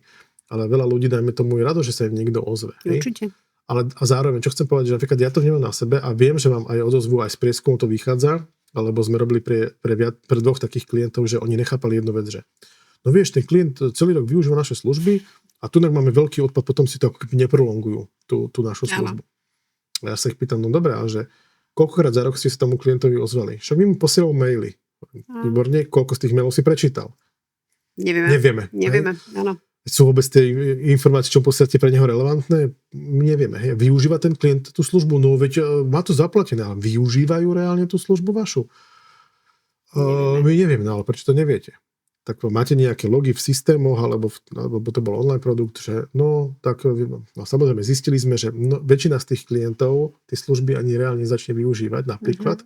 A čo ja vnímam ako chybu, ale ich chybu a mnoho firm to robí a to nemusí byť, že online produkt, to môže byť čokoľvek iné. Ty keď nakúpiš službu nejakú, tak by ti niekto mal zavolať, alebo sa ti v prvom rade sa opýtať, či všetko prebehlo v poriadku, či podľa neho ten proces je v poriadku, lebo ti prvá vec, ktorú ti príde, že no viete čo, toto bolo super, ale tu som dlho čakal, alebo toto bolo takýto prohe. A ty zistuješ, a ty zistuješ, že OK, tak tu mám úzke hrdlo, OK, toto bola náhoda, lebo neviem čo, hej, stalo sa, nehoda, ja neviem, hej, že zlyhalo niečo, ale bola to iba individuálna situácia, už nebude nastávať, alebo sa stáva zriedka kedy, čiže vieš na prvú vec zareagovať, hej, že vieš si vylepšiť prvé procesy, akože tie obchodné to nazveme. A druhá vec, že keď teda už zistíš, že čo tam, dajme tomu, je zlé, ty mal by si tomu človeku oznámiť, že čo mu ten tvoj produkt alebo tá tvoja služba prináša, hej, že ako ju vie najlepšie využiť, prípadne s ním urobiť to nastavenie, dajme tomu, keď je nejak alebo vieš urobiť tak, že popredajný servis, ale v tom zmysle, že urobíš nejaký upgrade, hej, že tak vy ste si kúpili televízor a čo keby sme k tomu dali predĺženú záruku, hej, napríklad, alebo ste si kúpili televízor a viete o tom, že máme k tomu brutálne domáce kino, napríklad, že týchto kombinácií vecí máš miliardu, máš povinné zmluvné poistenie, prečo nie kasko, hej, že ktokoľvek mi príde z drvia väčšinou firiem, tak ja im viem povedať, že čo ešte z tých vašich produktov a služieb by sa dalo ako keby doplniť, aby ten nákupný košík bol lepší. A ale čo sa deje, že ten zákazník z dovky, tak zavolala mi milá baba, ktorá má brutálne dobrý hlas, strašne bola zlatá, toto mi povedala, tu ma upozornila, to ešte navyše mi toto ponúkla v akcii, hej, že buduješ ňou lojalitu a nie je to o tom, že na konci, lebo mne sa to stáva, že 2 týždne pred výročím nejaký zmluvy niekto zavolá, že tak čo, a môže vám to predĺžiť na budúci rok? Hej, a že to je tak neosobné, mi to tak vadí, hovorím, že už v princípe, ale im chcem povedať, že keby ste neboli jediní na trhu, alebo keby som to naozaj nepotreboval, tak by som vás tak rád poslal do zadku, hej, že s tým spôsobom a prístupom, ale je čas ľudí, ktorých to nahneva. Ktorý nahneva to, že teraz sa mi ozývate, prečo keď som s tým mal problém a nevedel som to nastaviť, ste mi v polke roka, keď ste videli, že to nepoužívam a nerobím s tým, že prečo ste mi nezavolali, alebo prečo ma niekto nekontaktoval, hej. Ako súhlasím úplne s tebou. Buduješ si lojalitu a zároveň vieš, že koľko stojí ten telefonát. Hej? A poviem ti príklad. Cestovné kancelárie sme robili, že výsledky cestovnej kancelárii, že ten klient sa vrácia z zájazdu. Väčšinou má nejakú dobrú skúsenosť. Ale keď ju nemá, tak to zistím v nejakých 5 až 7 otázkach. To je prvá vec. A tu vieš, to má, že ja si zadefinujem, že OK, tak tento delegát je dobrý, tento je zlý, táto strava, tento hotel už nie, lebo tam bolo, ja neviem, zlé upratovanie, bla, bla, bla, hej. Zároveň sa ho viem opýtať, že chodíš na zimnú dovolenku a viem mu pripraviť, a keď na zimnú kam plánuješ tento rok, hej, už mu viem robiť, že individuálnu ponuku, keď viem, že on v februári chce ísť, tak v januári mu pošlem individuálnu ponuku na 3 destinácie, ktoré on chcel v cenovej relácii, ktorú mi povedal, napríklad. A ti garantujem, že tá odozva od tých zákazníkov je že brutálne dobrá, hej. A to hovorí, že teraz mi napadlo, že cestovky, ale že ty vieš takýchto akože success stories, nazvime to, hej, povedať, že miliónovými odmeny zo sveta a ja keď prídem do firiem a začneme sa o tom rozprávať, tak oni sú že unesení alebo hotoví z toho, že toto tam nikdy nenapadlo, toto je aká skvelá vec a tak ďalej a tak ďalej. No, lebo vy chodíte po veľa firmách, čiže takisto podobne jak ja, že zbieram tie skúsenosti a tiež si niekedy poviem, že som vďačná za tie konzultácie, lebo skoro pri každej sa niečo naučíš, tak to máte vlastne podobne, že vlastne tie skúsenosti od tých iných klientov viete vlastne... Áno, ale to je to skôr inak, že akože prihrajem si teraz polibočku, ale že väčšinou s tými nápadmi prichádzame my sme podľa mňa, že brutálne kreatívni, hej, že tí ľudia ani netušia, že kde majú tie poklady, to nazvime, že kde majú tú dodatočnú, dajme tomu fakturáciu podobne, hej, že kde by mohli ako keby získať, alebo že vymyslíme ten produkt. S tým cross-sellom a upsellom je to naozaj tam veľakrát sú tie peniaze ležia na zemi. Hovorí sa, že o najväčšie peniaze, o ktoré sme v živote prišli, sú peniaze, ktoré sme mohli zarobiť a sme ich nezarobili. A ja mám veľmi podobnú situáciu, teraz úplne čerstvú, kedy som vlastne bola v jednom hoteli v Trenčine. Nespala som v tom hoteli, ktorý som zvyčajne používam. A bolo to v lese, bolo to veľmi také, celkom to bolo príjemné, len sme veľmi dlho čakali, zháňali sme, kto by nás vlastne vôbec ubytoval, lebo tam nebol nikto na recepcii, tak to som mala také prvé akože zaujímavé, že vlastne za pol hodinu mali zatvárať recepciu, vedeli, že im tam 2 klienti chýbajú, tak asi už tam budem čakať, že každú chvíľku prídu. Ja som behala po hoteli, zháňala som, kto by nás ubytoval. To bola také prvé akože mínus a druhé mínus bolo, že keď som si o 11:30 chcela umyť hlavu, lebo druhý deň som prednášala, zistila, že na mne tečie teplá voda. A ráno, keď som to vlastne komunikovala, bol tam, myslím, že to bol majiteľ, on bol veľmi prekvapený, tak som čakala, že niekto sa mi z toho hotela ozve a čakala som, že možno mi povedia, viete čo, tak dostanete od nás zľavu na ďalší pobyt. Nikto sa neozval. A už tam asi nepôjdem bývať. Čiže sú to také drobnosti, kedy tí klienti áno, dostanú vlastne potvrdenie od toho vlastne dodávateľa, že toto je, že ste vážime, že to nie je komunikácia len akože áno, poď si predložiť to predplatné, ale že je to vlastne naozaj ten záujem o tom, čo aj vlastne... Áno, ale vieš, že veľa ľudí to vníma, že to je strašne drahé, ale vieš, čo ťa stojí taký telefón, prepočte cez takú firmu, ako sme my, čo mimochodom robíme určite efektívnejšie, keď to zrátaš na náklady, ako keby si to robili interne, bez srandy, lebo máme automatizované systémy, sledovanie štatistík, sledovanie kvality a tak ďalej. A je, že keď som hovoril o tých cestovkách, že mnohé tie cestovky ti povedia, že je to strašne drahé. Hovorím, že poďme si to prerátať. Hej? A teraz prerátaš to, zistíš, že ono ťa to stojí asi 50 centov na jedného cestujúceho. Hej? Super. Čiže to je že úplne že smiešné peniaze, lebo na tú cestovku ide väčšinou že 2,5 človeka. Vieš, že keď to celé prerátaš, tak to ide o 50 centov a keď to preženiem, že niekto chce tam tých otázok mať veľa, že do minúty. hej, ale so super zážitkom od toho klienta, so spätnou väzbou, s potenciálnym novým obchodom, ten rádovo v potenciál. stovkách až dokonca tisícoch eur niektoré, lebo však tiež si vieš vyselektovať, že nejdem na všetkých, ale vyberiem si nejakú cieľovú skupinu, nejakú klientelu, kde mi to dáva ekonomický zmysel a potom sa pýtam, že keby ste zvýšili zájazd o 50 centov, hej, pocítil by to ten nejaký klient, on to nerozozná. Prinesie vám to tie benefity navyše? Hej, prinesie. A toto veľakrát hovorím, že my potrebujeme to potom prejatať na ten jeden nejaký uzatvorený obchod. Hej? Alebo aj zákaznícku linku, vie, že ľudia hovoria, že mnoho ľudí to vníma akože nutné zlo a náklad. Hej? A škrtia peniaze a nechcú tým ľuďom akože normálne peniaze zaplatiť tak ďalej. Lenže to zákaznícka linka vie na seba zarobiť. My máme projekty, kde vďaka tzv. Doplnkovému predaju si tá infolinka alebo tá zákaznícke centrum zarobí celé na seba. Výborné. A je to dané len tým, že vieš, že ty tam zavoláš alebo teda ten klient tam zavolá a on sa pýta nejaké veci. A my vieme, že čo potrebujeme, napríklad, že mám nejaký tovar a leží mi na sklade, tak on keď si napríklad robí objednávku alebo keď volá kvôli nejaké reklamy, tak mu viem dopredať alebo ponúknuť nejaké tie doplnkové služby. Jedno tovar alebo službu. A kam smerujem je, že my keď sme začínali s jedným našim partnerom, tak on mal od nás očakávanie, že ten doplnkový predaj na infolinke bude nejakých 10%. Tak ja som povedal, že keď oni 10, tak my 15, že to musíme mať viacej. Takže my sme začali cieľ bol 15, ten 15 sme v pohode dali. Zrazu sme zistili, že nám sa to že zvyšuje na 17, 18, dobre, tak cieľ bude 20. Bolo 20, tak hovorím 25, tak ďalej. My sme sa dostali dnes na 50%. Hej, že to znamená 50% ľudí, ktorí za to zavolajú. Tak každý druhý si objedná niečo navyše. To je neskutočné číslo. A teraz si hovorím, že keby som to povedal pred 5 rokmi, keď sme začínali, tak by sa mi všetci vysmiali, povedali, že som že magor prepnutý a že oni končia a odchádzame. Hej? Dneska, keď není 50 dávno mesiaci, tak je to zvláštne, lebo je 48. Hej? Ale je to 5-krát toľko, ako ten klient očakával. Hej? A to chcem povedať je, že ak nám dá ten partner tú dôveru, alebo aj dneska som mal telefonát s jednou významnou veľkou akože slovenskou inštitúciou finančnou, my im robíme zákaznícky servis. A vyjednávali sme zmenu ceny, lebo ku koncu roka väčšinou vždy vyjednávaš a začiatkom akože nové podmienky. Trvalo to už 2 hodiny rozhodnutie o tom, že či nám tú cenu zvýšia alebo nie. A potom som s ňou dával telefón a povedal, že Juraj, že to nebolo o čom, že my máme, že lepšiu dostupnosť, ako sme mali, keď sme to robili in-houseovo. Máme lepšiu zákazníckú skúsenosť, ako keď sme to robili in-houseovo. Okrem toho ste nám začali robiť tieto veci navyše, čo nikto nerobil. Hej. Vždy sa ako keby kapiečko, že vždy sa niekto dovolá a keď nie, tak vy mu zavoláte naspäť a tak ďalej. Hej, čiže všetko sa ako keby plus ešte vnímame brutálne to, že nám dávate hinty na vylepšenie procesov. Hej. To je super. Čiže ale to je princíp spolupráce. Preto sa to volá spolupráca. To není o tom, že jeden dodáva druhému, ale malo by to byť o tom, že vlastne obidvaja sa zlepšujú, obidvaja vlastne si pomáhajú, lebo vtedy ten biznis má vlastne zmysel. Áno, len u nás na Slovensku je jedna vec taká, že ľudia, alebo podľa mňa to nie je na Slovensku, podľa mňa to, že ja to nazývam, že ekonomiky balkánskeho typu, to nazvime. Bohužiaľ, ale mnoho tých podnikateľov, vieš, lebo čo si urobí ten podnikateľ prvé auto, čo si urobí? Kúpi si mnohé z nich, že brutálne auto, hej?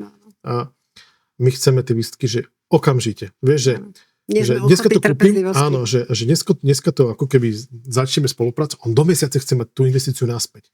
Hovorím, a ty, po také poučky, a bol som v takom workshope, že tam mi vravili, že ty by si možno v malej nejakej miere mal rok fungovať na nejakom produkte a získavať hlavne dáta, aby si potom vedel sa rozhodnúť, že či to teda ešte má zmysel, alebo urobiť tie korekcie v tom celom procese, dajme tomu, a ako to ako zatvoriť po mesiaci. Lebo veľakrát sa nám stáva, že tí naši zákazníci, že po mesiaci chcú mať 100% výsledok alebo 100% investície naspäť a podobne.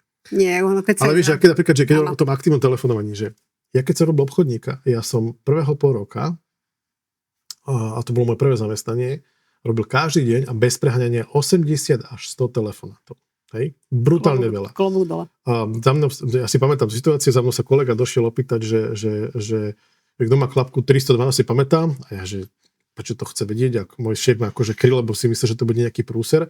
Až keď naozaj naliehal, že kto to urobil, tak ja som sa otočil, že prečo, že čo sa deje. Že ty kokos, ty si mal včera 120 hovorov. Že viac ako moji operátori v call centre. A vtedy sme vytačali manuálne. Áno, takže ja som vedel, že keď sa s prepáčením, že odseriem ten úvod, tak mne sa to vráti. Áno.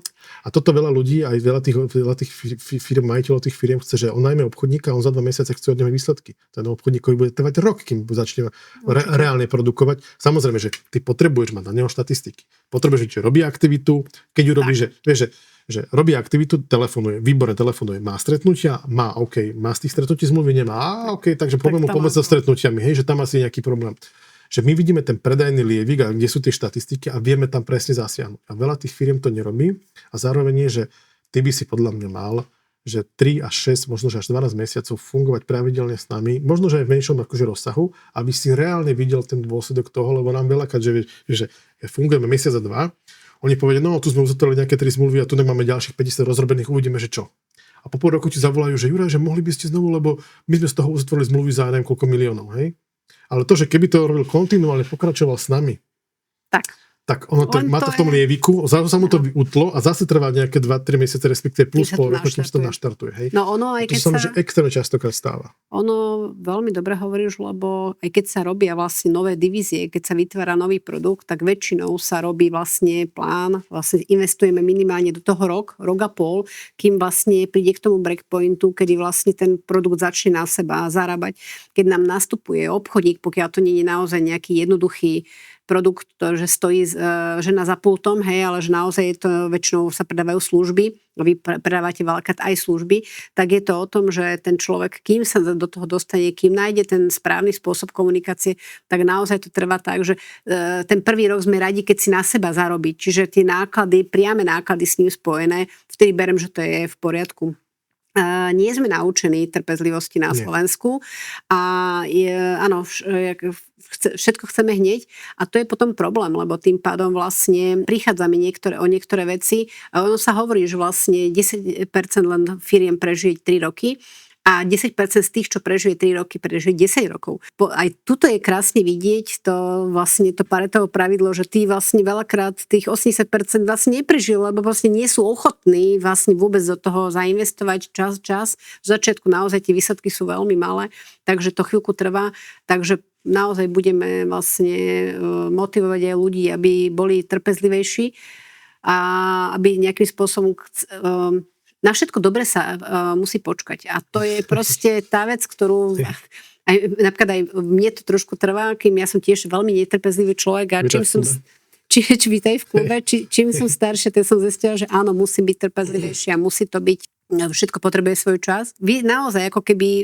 krásne na vás vidieť aj vlastne ako vy nejakým spôsobom fungujete, ako sa zlepšuje treba aj tá efektivita, lebo aj keď tie obraty nejak už v marketne nerastú, tak viete urobiť to isté s menším počtom ľudí. No. Čiže v čom čo je pre teba, napríklad aj v rámci tej našej spolupráce, ktorá je vlastne od roku 2019 taká intenzívna, naozaj ja si pamätám, ako sme, keď začal COVID, s McDonaldom pred gardou konzultovali vonku, lebo nebolo kde, potrebovali sme riešiť veci.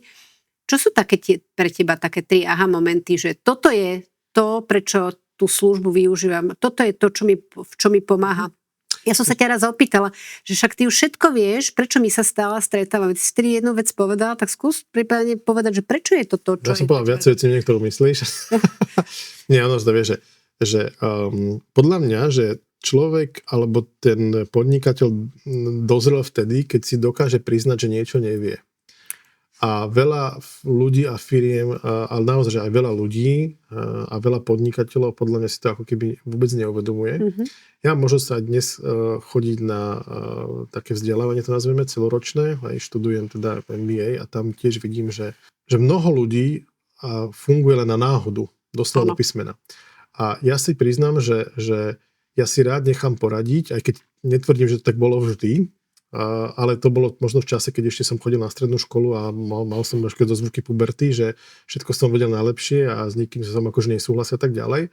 Ale ja aj dneska mám že relatívne veľkú mieru, nazvime to, že neviem, že benevolencie, ale že nejaké že spätnej väzby z okolia, ako hlavne od kolegov z firmy. Že nehovorí, že to, že sa to mne páči, že to dobre neznamená, že všetky, alebo že väčšine sa to bude páčiť. Že ja hovorím, že ja sa kľudne nechám prehlasovať, keď mi zdôvodníte, prečo to má byť a ukážete mi nejaké najčastejšie štatistiky alebo dáta. Áno, dáta, my sme dátovo zameraní. Takže ja extrémne.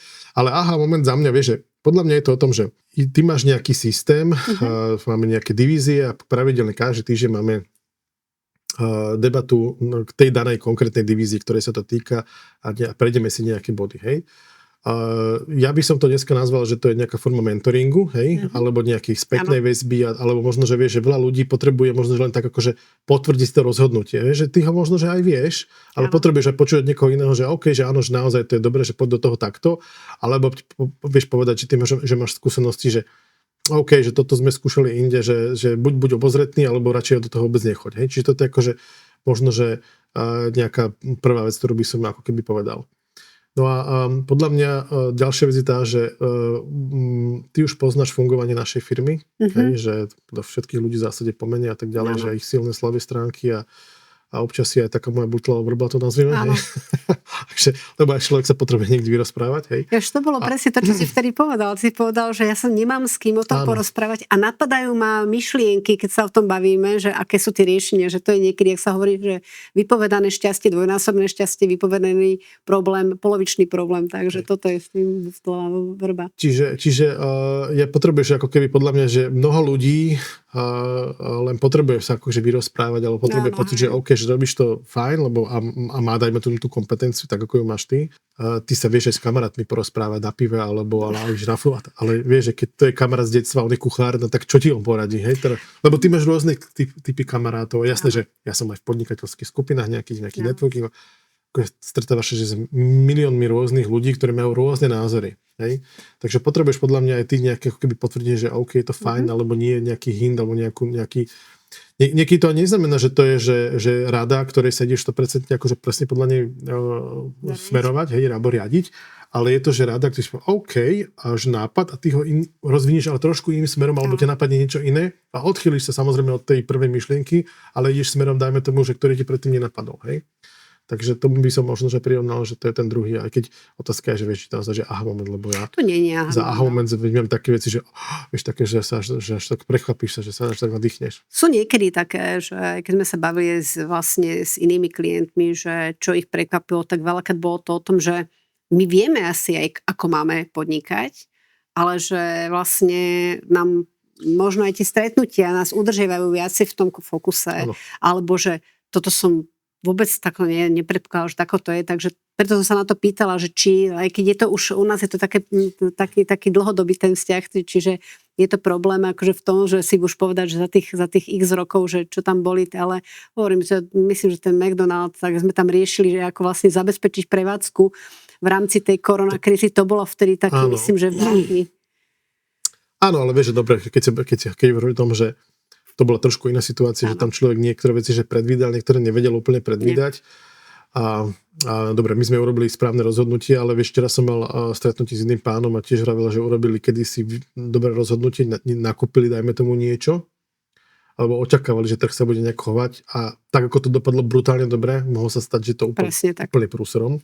A my sme to urobili podobne, vieš, že však my sme robili prvú COVID linku štátnu a tam išlo o to, že my sme sa my sme sa dozvedeli, že štvrtok, že OK, tak ideme s vami do tej COVID linky, lebo štát to nestíha. V piatok boli baby na školení a v sobotu sme už fungovali so zaškolenými operátormi. To je šialené, keď si ale sme zároveň cez ten víkend stiahovali celú firmu cez 150 alebo koľko, 130 ľudí si stiahoval z ofisu do home officeov. Hej? A že ty si došiel, ja som došiel v pondelok a ja som nezaznamenal, že žiadnu zmenu, nič sa neudialo, všetko fungovalo 100% dobre, hej? A že ten pocit toho, že ty kokos, že ja som len povedal chalanom na IT, že 2 alebo 3 týždne predtým, že pripravte všetky počítače tak, alebo celé to vymyslíte tak, aby sme mohli robiť 100% home office.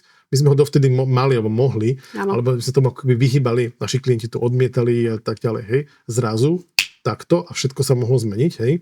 Takže my sme na to boli pripravení a plus my sme nakúpili, že desiatky zariadení, že počítačov, monitorov, klávesníc, myší a neviem, sluchatiek a tak ďalej, lebo ja som predpokladal, že to bude, lebo vieš, že keď sa všetko zatvorí, ako sa bude fungovať? No cez telefóny, hej, alebo teda online-ovo.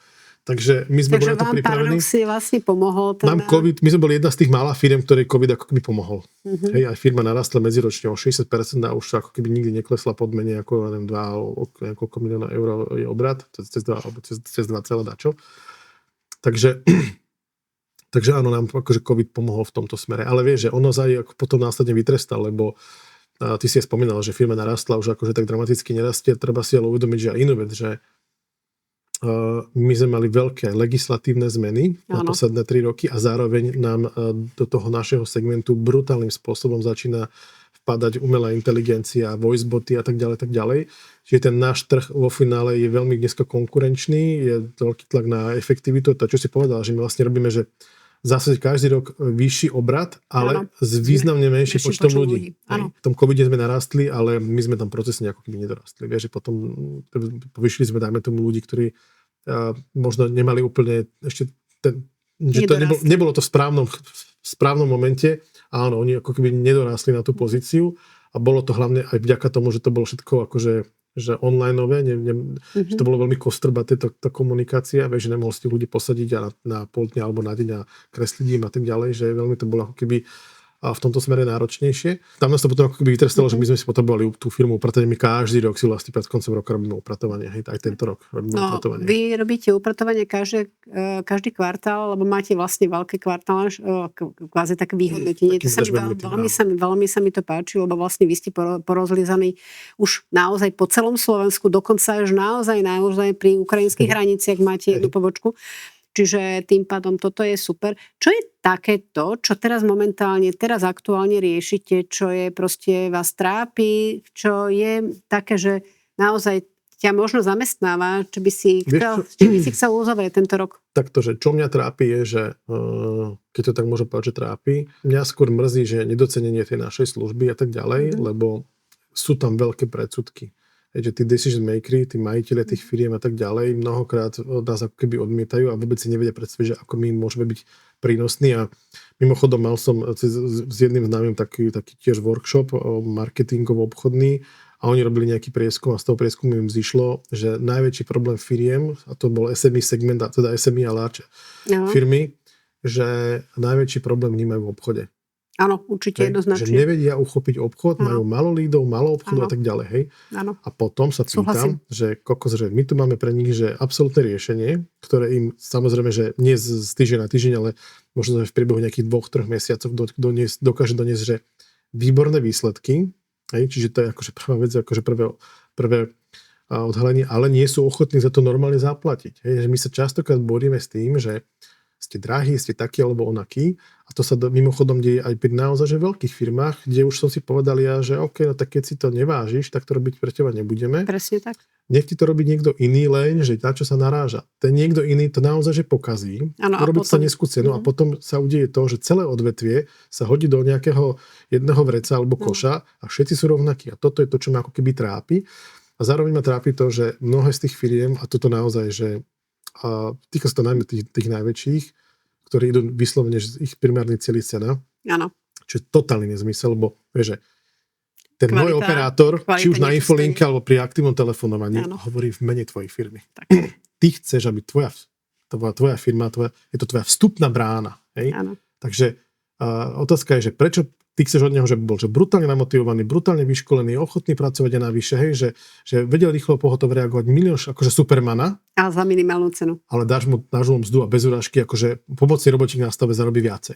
Áno. Že toto je taká akože veci, ktoré sú úplne na opačných póloch, že za mňa nepochopiteľné. Čiže to ma ako keby tak trošku trápi. Ja som si povedal, že skúsime to urobiť akože dobre, že vyvzdelávať trh je nezmysel, že to je naivná úplná predstava, ale že urobíme aspoň niečo preto, aby sme vedeli ukázať, že a vysvetliť, že prečo ten operátor v call centre alebo ten obchodník na telefóne má zarábať toľkoto peňazí, čo ti to potom prinesie, hej, že aký to má z dlhodobého hľadiska efekt a tak ďalej, lebo firmy, čo s nami robia dlho, tak sú brutálne spokojné a majú to o mnoho efektívnejšie ako kedykoľvek predtým a hlavne, že my trháme rekordy každý rok napríklad v predaji, v úspešnosti, zlepšovaní kvality. A teraz ukážem, teda pevne verím, že to bude mať schválené, že naozaj veľkého klienta, že my sme lepšie na tom ako ich interné call centrum, že z hľadiska produktivity práce, lebo nás porovnávajú, hej, že, ale teraz bavíme sa o infolinke veľkej, z hľadiska zákazníckej skúsenosti, z hľadiska doplnkového predaja, kde sme cieľe 15, máme 37, hej.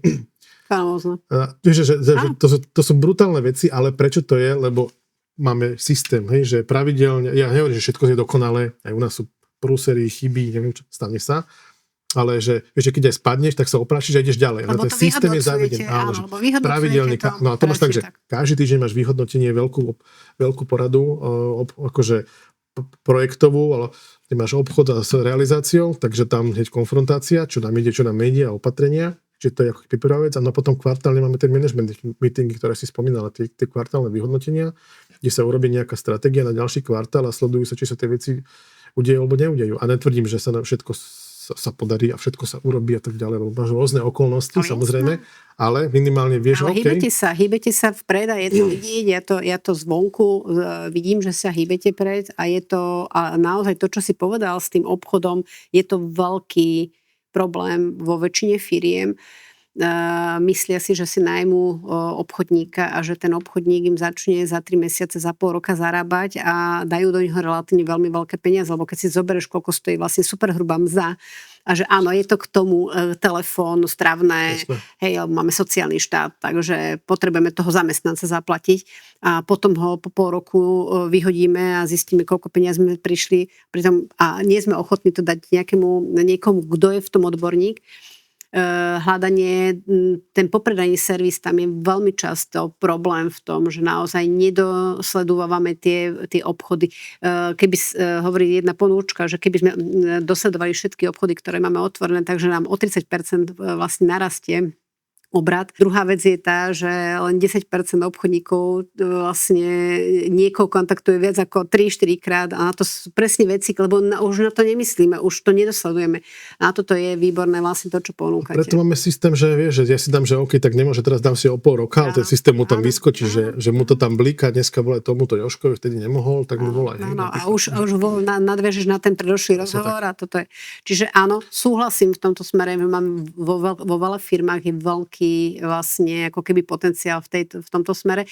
Nesúhlasím úplne s tebou, že edukovať ten trh nie je, akože nie je to moc efektívne, áno, ale napriek tomu si myslím, že najlepší klienti vaši sú tí, ktorí prídu na základe odporúčaní, na základe toho, že to funguje úplne super. Naši najväčší klienti, alebo väčšina z tých najväčších klientov sú to, že presne, že buď na odporúčanie, alebo tak, že ten človek z jednej firmy príde do druhej firmy. Do druhej a rovno si nás preťahne, lebo je akože, že veľmi spokojný. Nehovorí, že všade to je, že okamžite, ale že keď vidí, že má tú potrebu, tak si nás ako keby zazmluvní, lebo vidí, že čo sme mu to z dlhodobého hľadiska ako by priniesli. A tým pádom sa mu to ľahko potom aj v manažmente bez debaty vlastne presadzuje, lebo vie dať práve konkrétne čísla. Tým, že vy vlastne viete tú vašu kvalitu vlastne deklarovať aj tými číslami, lebo my obidvaja sme, jak sa hovorí, že červení, čiže zameraní na to rozhodovanie podľa čísel, tak je to potom jednoduchšie vlastne presadiť vlastne u toho decision makera.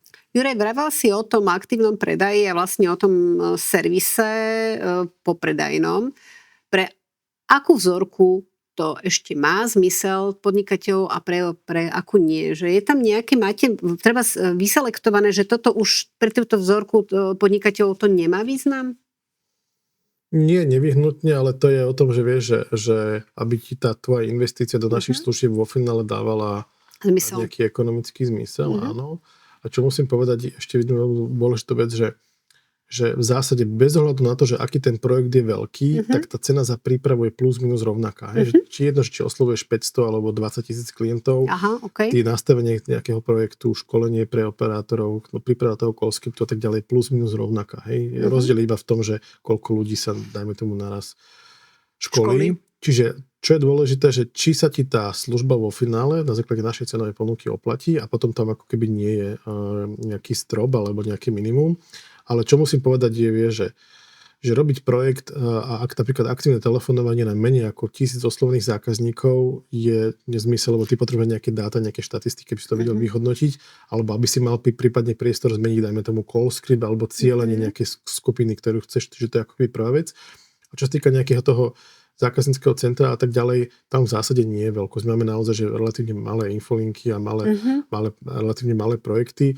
Čím ich je viacej, tak samozrejme že pre nás lepšie, takže a tam vieme ako keby tým zákazníkom naozaj, že ich odbremeniť, lebo mimochodom za mňa je, že mnoho e-shopov by bolo že skvelý partner, lebo veľakrát v tých malých e-shopoch to je, že to one man show, ale on potrebuje na dovolenku, aj on má nejakú dostupnosť a chce vyriešiť deti a tak ďalej, že pre neho je lepšie, že keď to celé zverí nám, kde my mu hlavne vždy obslužíme ten telefón a keď náhodou nie, tak zavoláme tomu zákazníkovi naspäť a vždy mu do nejakého termínu odpíšeme na tie maily, takže nemusí sa ako keby o to starať. Hej? Takže... Ja presne k tomuto som vlastne akože smerovala, že mnohí noví podnikatelia, vlastne hovorí sa, že by sme mali mať vlastne vždy na začiatku podnikania 3 ľudí.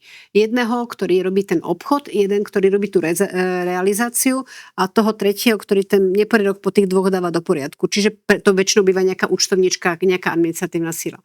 Ale pokiaľ niekto otvára ten biznis sám a je treba dobrý v nejakej veci, ja sám a potom není dobre urobená ani tá jeho vec a ani ten obchod, že vlastne by mohol byť akože celkom dobrý zmysel, že miesto toho, aby on zobral ďalšieho partnera alebo zobral si nejakého zamestnanca, že vyskúšať ten produkt práve vďaka tej vašej službe s tým, že vlastne on sa potom môže venovať tým veciam, v ktorých je dobrý. Ale je to podľa mňa len o tom biznis pláne, aby sme si povedali, aby sme si spočítali, tak ako keď zavádzame nový produkt, kedy sa vlastne tie investície majú vrátiť a to je vlastne podľa mňa zase len o tej matematike. Áno, akože za mňa to je vyslovene o matematike, či sa mi to na konci dňa oplatí, hej, a to zase závisí od veľkosti toho projektu. Alebo potom o tej vízii toho majiteľa, že on vie, že 2-3, ja neviem koľko, pol roka možno, 2-3 mesiace alebo pol roka to nebude efektívne a bude na to prerábať. Hej, ale vie, že tomu sa do toho pustil, lebo vie, že má tam víziu dlhodobú. Tak vieš, aj my keď sme začali podnikať, ja som nečakal, že x mesiacov alebo dokonca, že by sme niekoľko rokov, čo sme zarobili, sme reinvestovali do firmy. Áno. A hlavne vieš, že keď tá firma naozaj rastla 40-50%, tak si tie peniaze jednoducho museli do toho práziť a boli furt nejaké nové technológie. My hlavne musíme si dávať pozor napríklad na ochranu osobných údajov, že nové servery, nové firewally, blablabla. Že relatívne veľa vecí. Takže ten človek, a to je to, čo som už predtým hovoril, že ľudia relatívne často chcú tú investíciu, že okamžite naspäť, že nemajú tú trpezlivosť vytrvať v tých veciach. Hej? No to je zase možno aj o tej edukácii, čiže nemáme tu nejaké obmedzenie, vaše služby naozaj využívajú relatívne malé firmy, veľké firmy, stredné firmy, čiže treba sa naozaj len zamyslieť nad tým, že keby som si zobral toho obchodníka, lebo ja mám skúsenosti také, moje skúsenosti sú také, že od toho externého dodávateľa požadujeme vždycky viacej ako od toho interného dodávateľa. A že veľakrát je to, áno, že jedno je o produkcii, jedno je o tej pracovitosti.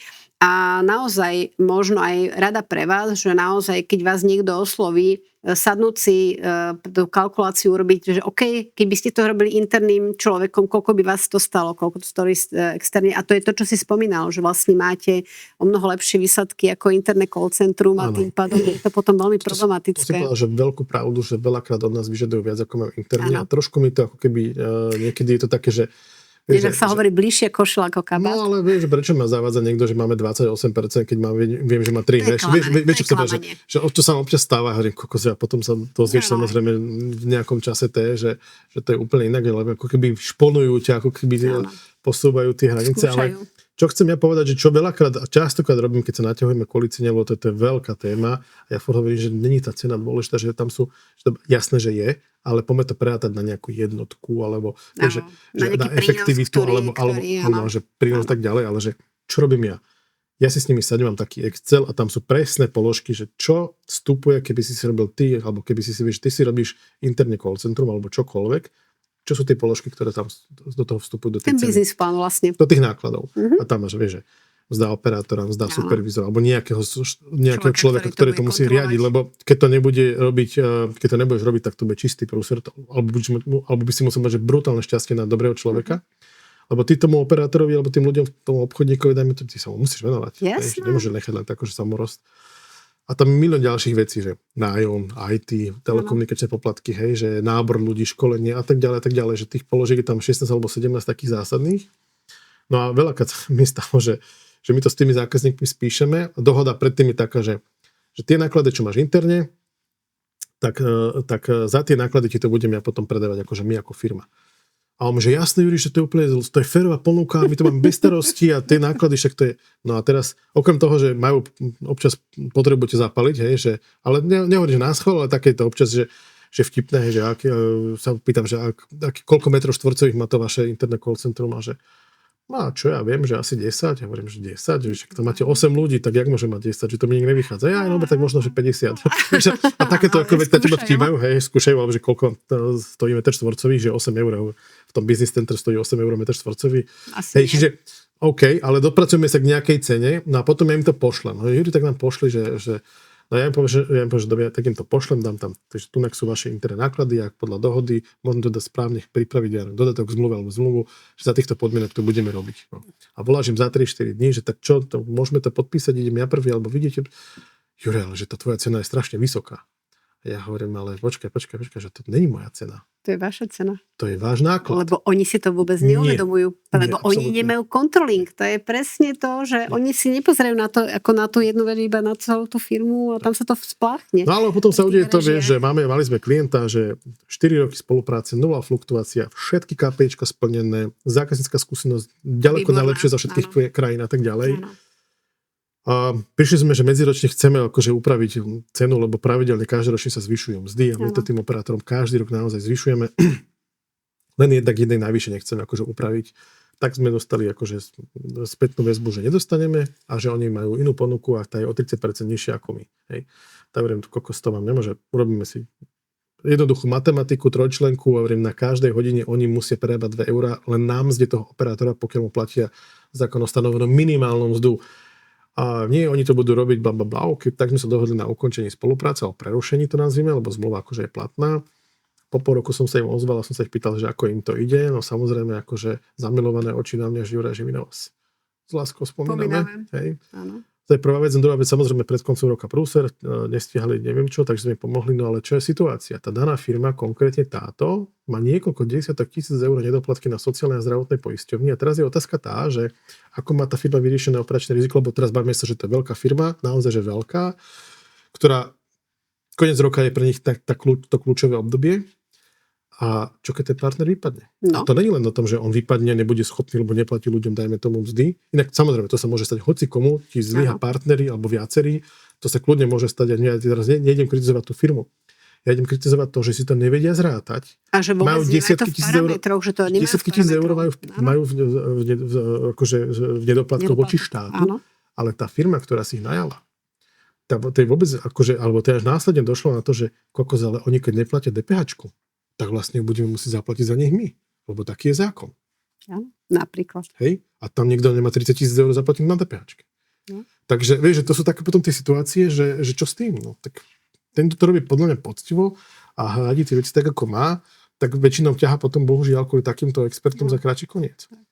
Takže áno, je to tak, ako hovoríš, takže naozaj je potrebné uvedomiť si, aká je tá hodnota tej služby a treba to vedieť možno aj edukovať tých ľudí, lebo áno, ja mám tiež tie skúsenosti, že občas tým partnerom musíš takto ukladať. Takéto sú skutočnosti náklady a to, že to stojí niečo, má to hodnotu, ktorú ti priniesie túto. Čiže je to potrebné asi ukazovať tým klientom, aby si to uvedomovali, lebo veľakrát nechcú to vidieť. Povedzme si úplne, že to nechcú vidieť. Ďakujem pekne za to, že si prišiel do nášho štúdia, že si nám dneska povedal pár vecí, ktoré podľa mňa veľa ľudí nie je ochotných možno počúvať, ale ja si myslím, že je to veľmi dôležité aj pre tú edukáciu. Takže ďakujem moc krát. No ja ďakujem pekne za pozvanie.